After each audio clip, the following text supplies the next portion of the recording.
ಈ ದಿನದ ಟಾಪ್ 10 ಸುದ್ದಿಗಳಿಗೆ ಸ್ವಾಗತ. ನಾನು ಸಾಗರ್. ಸಾಂಸ್ಕೃತಿಕ ಲುಕ್ನಲ್ಲಿ ಸ್ಪೀಕರ್ ಖಾದರ್ ಪಂಚೆ ಶಲ್ಯ ಧರಿಸಿ ವೈಭವದ ಪ್ರವೇಶ.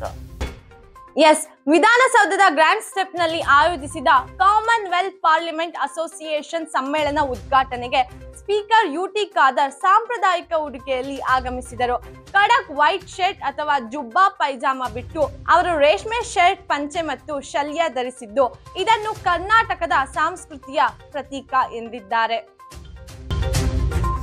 ರಮೇಶ್ ಅರವಿಂದ್ಗೆ ವಯಸ್ಸು ಅಷ್ಟೇನೂ ಇಲ್ಲ, ದಿಗಂತನ ಹಾಸ್ಯಮಯ ಟ್ವಿಸ್ಟ್.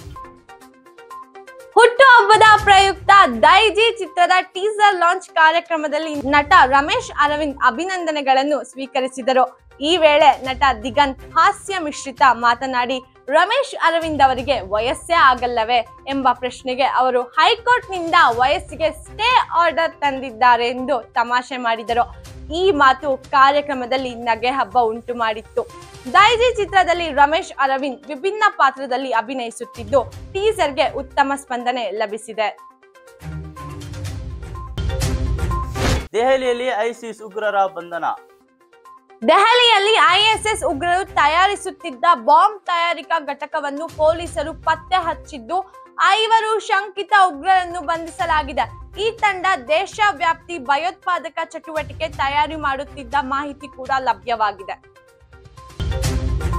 ಹೂವಿನ ಬಾಣದಂತೆ ಹಾಡಿ ಫೇಮಸ್ ಆದ ಹುಡುಗಿ. ಹೌದು, ಕನ್ನಡ ಸಿನಿಮಾ ಹಾಡನ್ನು ತನ್ನ ವೈಶಿಷ್ಟ್ಯ ಶೈಲಿಯಿಂದ ಹಾಡಿದ ಹುಡುಗಿಯ ವಿಡಿಯೋ ಸೋಷಿಯಲ್ ಮೀಡಿಯಾದಲ್ಲಿ ಸಖತ್ ವೈರಲ್ ಆಗ್ತಾ ಇದೆ. ನೆಟ್ಟಿಗರಿಂದ ಪ್ರಶಂಸೆಗಳು ವ್ಯಕ್ತವಾಗಿದೆ. ತನ್ನ ಧೈರ್ಯ ಹಾಗೂ ಕಾನ್ಫಿಡೆನ್ಸ್ಗೆ ಮೆಚ್ಚುಗೆಗಳು ವ್ಯಕ್ತವಾಗ್ತಾ ಇದೆ. ಚಾರ್ಲಿ ಕ್ರಿಕ್ ಹತ್ಯೆ, ಟ್ರಂಪ್ ಆಪ್ತನಿಗೆ ವೇದಿಕೆಯಲ್ಲಿ ಗುಂಡು ಹಾರಿಕೆ. ಅಮೆರಿಕದ ಉಟಾಕ್ ರಾಜ್ಯದಲ್ಲಿ ನಡೆದ ಕಾಲೇಜು ಕಾರ್ಯಕ್ರಮದ ವೇಳೆ ಭಾಷಣ ಮಾಡುತ್ತಿದ್ದ ಚಾರ್ಲಿ ಕ್ರಿಕ್ ಅವರಿಗೆ ಗುರುತು ತಿಳಿಯದ ವ್ಯಕ್ತಿಯಿಂದ ಗುಂಡು ಹಾರಿಸಲಾಗಿತ್ತು. ತಕ್ಷಣವೇ ಆಸ್ಪತ್ರೆಗೆ ಸಾಗಿಸಿದರೂ ಅವರು ಸಾವನ್ನಪ್ಪಿದರು. ಘಟನೆಗೆ ಅಮೆರಿಕದಾದ್ಯಂತ ಆಘಾತ ವ್ಯಕ್ತವಾಗಿದೆ. ಖಾಸಗಿ ಬಸ್ನಲ್ಲಿ ಅಪ್ರಾಪ್ತೆಗೆ ಲೈಂಗಿಕ ಕಿರುಕುಳ. ಹೌದು, ಹೈದರಾಬಾದ್ ನಿಂದ ಬೆಂಗಳೂರಿಗೆ ಬರುತ್ತಿದ್ದ ಖಾಸಗಿ ಸ್ಲೀಪರ್ ಬಸ್ನಲ್ಲಿ 15 ವರ್ಷದ ಬಾಲಕಿಗೆ ಸ್ಪೇರ್ ಡ್ರೈವರ್ ಲೈಂಗಿಕ ಕಿರುಕುಳ ನೀಡಿದ ಘಟನೆ ನಡೆದಿದೆ. ಘಟನೆಯ ನಂತರ ಬಾಲಕಿಯ ಕುಟುಂಬಸ್ಥರು ಆರೋಪಿಯನ್ನು ಹಿಡಿದು ಥಳಿಸಿ ಪೊಲೀಸರಿಗೆ ಒಪ್ಪಿಸಿದ್ದಾರೆ. ದುನಿಯಾ ವಿಜಯ್ ಅನುಭವಕ್ಕೆ ರಮೇಶ್ ಅರವಿಂದ್ ಬೆಂಬಲ.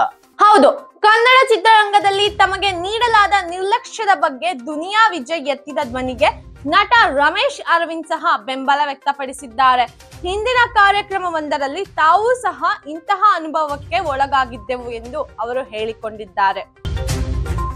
ಇನ್ಸ್ಟಾಗ್ರಾಂ ಪ್ರೇಮದಲ್ಲಿ ಮೋಸವಾದ ಗುವಾಹಟಿ ಮಹಿಳೆ.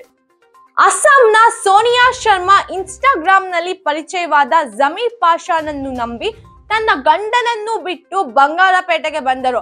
ಆದರೆ ಪ್ರೀತಿಯ ಮಾತುಗಳಿಂದ ಮೋಸ ಮಾಡಿ ಆಕೆಯಿಂದ ಚಿನ್ನಾಭರಣ, ಹಣ ಕಿತ್ತುಕೊಂಡು ಕಿರುಕುಳ ನೀಡಿದ ಆರೋಪಿ ವಿರುದ್ಧ ಇದೀಗ ಪೊಲೀಸರು ದೂರು ದಾಖಲಿಸಿಕೊಂಡಿದ್ದಾರೆ. ತಮನ್ನಾ ಭಾಟಿಯಾ ಒಳ್ಳೆಯ ವ್ಯಕ್ತಿ ಎಂದರೆ ಕೆಲಸ ಸಿಗುವುದಿಲ್ಲ. ತಮನ್ನಾ ಭಾಟಿಯಾ ತಾನೊಬ್ಬ ಒಳ್ಳೆಯ ವ್ಯಕ್ತಿ ಎಂಬ ಕಾರಣಕ್ಕೆ ಕೆಲಸ ಸಿಗುವುದಿಲ್ಲ, ಬದಲಾಗಿ ತಾವು ಏನನ್ನು ಟೇಬಲ್ ಮೇಲೆ ತರುತ್ತೇವೆ ಎಂಬುದು ಮುಖ್ಯ ಎಂದು ಹೇಳಿದರು. ಮಹಿಳೆಯರು ತಮ್ಮದೇ ಆದ ಶಕ್ತಿ ಮತ್ತು ಶ್ರದ್ಧೆಯಿಂದ ಏನನ್ನು ಬೇಕಾದರೂ ಸಾಧಿಸಬಹುದು ಎಂಬುದನ್ನು ತಮ್ಮ ಅನುಭವದಿಂದ ಆಕೆ ವಿವರಿಸಿದರು.